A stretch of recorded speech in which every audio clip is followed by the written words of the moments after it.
সফলতা আমরা দেখি, আবার অনেক ব্যর্থতা দেখি। নাসির ভাই যেটা বলছেন যে আপনি যখন দ্রব্যমূল্য বাড়ে তখন লাভ করে হচ্ছে ফড়িয়ারা, দ্রব্যমূল্য যখন কমে গলায় ফাঁস পড়ে হচ্ছে কৃষকের।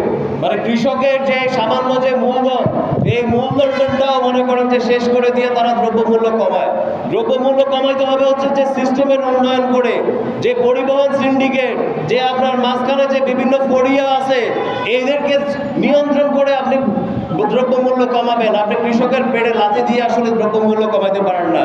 আপনি আইন শৃঙ্খলা পরিস্থিতির উন্নয়ন করতে হবে।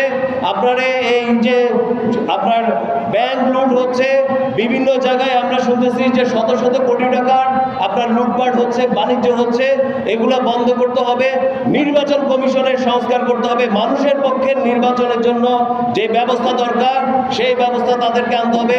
মানুষের পক্ষের একটা রাষ্ট্র কাঠামো এই দেশে লাগবে, এবং এর কোনো ক্রমে এর একটা কিছু কমে আমরা ছাড় দিব না। মাথায় রাখবেন। অনেক ধন্যবাদ।